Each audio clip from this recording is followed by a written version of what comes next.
Hi hello నమస్తే welcome to Telugu ప్రభ. నేను మీ journalist Shivajyothi. ఈ రోజు మనం తెలుగు ప్రభ న్యూస్ పేపర్ లోని ముఖ్యాంశాలు చూద్దాం. సో ఇప్పటికే తెలంగాణలో స్థానిక ఎన్నికల జోరు అందుకుంది. సో ఈ నేపథ్యంలో ఇక స్థానికమే లక్ష్యం అంటూ కూడా సీఎం రేవంత్ రెడ్డి 1 నుంచి 6 వరకు పలు జిల్లాల్లో పర్యటించనున్నారు. ఈ నేపథ్యంలో అక్కడ ప్రారంభోత్సవాలు, సభలు మరియు సమీక్షలతో బిజీగా ఉండనున్నారు. 2 ఏళ్ల పాలన, భవిష్యత్తు ప్రణాళికలు ప్రజలకు చేరవేసే ప్లాన్ వేస్తున్నారు. సో స్థానిక ఎన్నికల నేపథ్యంలో ఇది ఒక ప్రత్యేక వ్యూహంగా తెలుస్తుంది. తరలి రండి, ఉజ్వల తెలంగాణలో పాలు పంచుకోండి, ఇదే తెలంగాణ రైజింగ్ గ్లోబల్ సదస్సు నినాదం అంటూ తెలుస్తుంది. సో ఈ సదస్సులో 3000 మంది ప్రముఖులకు ఇప్పటికే ఆహ్వానాలు పంపించారు. ప్రపంచ స్థాయి వేడుకకు భారీ ఏర్పాట్లు కూడా జరుపుతున్నారు. ఈ మధ్య కాలంలో కల్వకుంట్ల కవిత జాగృతి జనం బాట కార్యక్రమంలో భాగంగా కల్వకుంట్ల కవిత పలు జిల్లాల్లో పర్యటిస్తున్నారు. ఈ నేపథ్యంలో నిన్న శుక్రవారం తను కామారెడ్డి జిల్లాలో పర్యటించారు. ఈ సందర్భంగా తను ఏం మాట్లాడారో చూద్దాం. కాళేశ్వరంతో కామారెడ్డికి చుక్క నీరు రాలే అంటూ తను వ్యాఖ్యానించారు. ఇది చెబితే బీఆర్ఎస్ వాళ్ళు నా మీద దాడి చేస్తారు అంటూ కూడా తను తీవ్ర వ్యాఖ్యలు చేశారు. కాళేశ్వరం పనులు కొనసాగిస్తారా లేక ప్రత్యామ్నాయం చూస్తారా అంటూ తను ప్రశ్నించారు. ప్యాకేజీ 21-22లో కాంట్రాక్టర్ల జేబులు నిండాయి. కుట్రపూరితంగా నన్ను కుటుంబం నుంచి దూరం చేశారు. రేవంత్ రెడ్డిని బీసీ ద్రోహిగా ప్రకటిస్తున్నామంటూ కూడా తను వ్యాఖ్యానించారు. రిజర్వేషన్లపై మొదటి ద్రోహి బీజేపీ అయితే రెండో ద్రోహి కాంగ్రెస్ అంటూ కూడా కల్వకుంట్ల కవిత వ్యాఖ్యానించారు.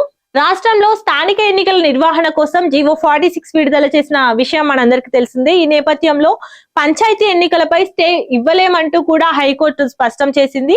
జీవో 46 పై స్పష్టత ఇచ్చింది. లోకల్ ఎలక్షన్స్ కు దీంతో రూట్ క్లియర్ అయినట్టు తెలుస్తుంది. 6 వారాల్లో కౌంటర్ దాఖలకు ఆదేశం ఇవ్వనున్నట్టు తెలుస్తుంది. నోటిఫికేషన్ పై కోర్టుల జోక్యం ఉండొద్దని ఈసీ అడ్వకేట్ తెలిపారు. తదుపరి విచారణ 8 వారాలకు వాయిదా పడినట్టు కూడా తెలుస్తుంది. యుద్ధ ప్రాతిపాదికన మేడారం పనులు. ఇక్కడ ఆసియాలోనే అతిపెద్దదైన మేడారం జాతరను పలువురు మంత్రులు సీతక్క, సురేఖక్క అండ్ మంత్రి పొంగులేటి పరిశీలిస్తున్నట్టు తెలుస్తుంది. గిరిజన జాతరకు విస్తృత ఏర్పాట్లు జరుగుతున్నాయి. సో మంత్రి పొంగులేటి శ్రీనివాస్ రెడ్డి తెలిపారు. మంత్రి సీతక్క, సురేఖక్కతో కలిసి అభివృద్ధి పనులను పరిశీలిస్తున్నారు. రాష్ట్రంలో రైల్వే అభివృద్ధి వేగవంతం చేయాలి అంటూ కూడా అమృత్ భారత్ స్కీమ్ కింద హైటెక్ సిటీ స్టేషన్ తెలంగాణలో మొదటిసారి 40 స్టేషన్ల పునరుద్ధరణ, సికింద్రాబాద్, కాచిగూడలో ప్రత్యేకంగా ఆధునీకరణ పనులు అంటూ కూడా కేంద్ర మంత్రి కిషన్ రెడ్డి తెలిపారు. గత కొంతకాలంగా దేశవ్యాప్తంగా మావోయిస్టులు ఒకవైపు లొంగుబాటు, మరోవైపు ఎన్కౌంటర్ల నేపథ్యంలో కీలక ప్రకటన చేశారు. సో చూద్దాం అదేంటో. బలహీన పడుతున్నాం, లొంగిపోతాం అంటూ కూడా వాళ్ళు వెల్లడించారు. జనవరి 1 దాకా టైం ఇవ్వండి, అప్పటిదాకా కాల్పులు ఆపండి అంటూ కూడా వాళ్ళు వెల్లడించారు. మహారాష్ట్ర, మధ్యప్రదేశ్, ఛత్తీస్గఢ్ ముఖ్యమంత్రులకు మావోయిస్టులు లేఖ విడుదల చేశారు. ఆయుధాలు వీడి జనజీవన స్రవంతిలో కలిసిపోతామంటూ కూడా ఎంఎంసీ జోన్ ప్రతినిధి అనంత్ కుమార్ పేరిట ఓ లేఖ రిలీజ్ చేశారు.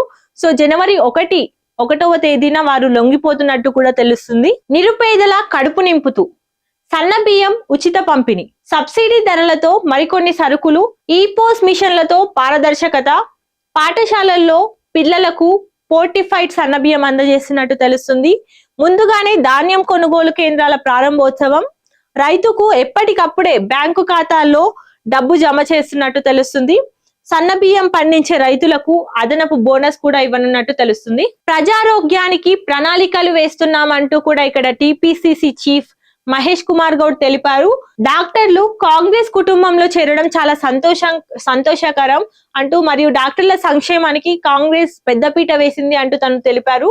నాణ్యమైన వైద్య సేవలకు సలహాలు, సూచనలు ఇవ్వాలి అంటూ కూడా తను పేర్కొన్నారు. గాలి కాలుష్యంపై మోదీ మౌనం ఎందుకు అంటూ కూడా ఇక్కడ కాంగ్రెస్ అగ్రనేత రాహుల్ గాంధీ ప్రశ్నించారు. కేంద్రానికి ఎలాంటి ప్రణాళికలు, జవాబుదారీతనం లేదు అంటూ పార్లమెంట్ లో చర్చకు సిద్ధమా అంటూ కూడా రాహుల్ డిమాండ్ చేశారు. కొంతమందితో మాట్లాడిన వీడియోను ఎక్స్ వేదికగా పోస్ట్ చేసిన అగ్రనేత రాహుల్ గాంధీ. ఇప్పుడు మనం జాతీయ వార్తలు చూసుకున్నట్టయితే, ఆకాశమంత రాముడు 77 అడుగుల కాంస్య విగ్రహం ఏర్పాటు చేయనున్నట్టు తెలుస్తుంది. గోవాలో ప్రధాని మోదీ చేతుల మీదుగా ఈ ఆవిష్కరణ జరిగింది. సో మన సుదర్శన చక్రం శత్రువులను నాశనం చేస్తుంది అంటూ కూడా లక్షకంఠ భగవద్గీత పఠనం కార్యక్రమంలో ప్రధాని నరేంద్ర మోదీ పాల్గొని ఈ సందర్భంగా తను మాట్లాడారు. ఇక్కడ మనం అంతర్జాతీయ వార్తలు చూసుకున్నట్టయితే థాయిలాండ్ లో భారీ వరదలు, 145 మంది మృతి చెందినట్టు తెలుస్తుంది. ఇప్పటికే ఇంకా మృతుల సంఖ్య పెరిగే అవకాశం ఉన్నట్టు తెలుస్తుంది. దక్షిణ థాయిలో 12 లక్షలకు పైగా ఇల్లు ధ్వంసమైనట్టు కూడా తెలుస్తుంది. డిసెంబర్ లో భారత్ కు రష్యా అధ్యక్షుడు పుతిన్ రానున్నట్టు తెలుస్తుంది. 4-5 తేదీల్లో ప్రకటన, రాష్ట్రపతి ప్రత్యేక విందు. రష్యా చమురు దిగుమతులపై ట్రంప్ అదనపు సుంకాలు. కీలకంగా మోదీ పుతిన్ ద్వైపాక్షిక చర్చలు జరపనున్నట్టు కూడా తెలుస్తుంది. సో ఇవండి ఈరోజు తెలుగు ప్రభ న్యూస్ పేపర్ లోని ముఖ్యాంశాలు. మరిన్ని అప్డేట్స్ కోసం చూస్తూనే ఉండండి తెలుగు ప్రభ.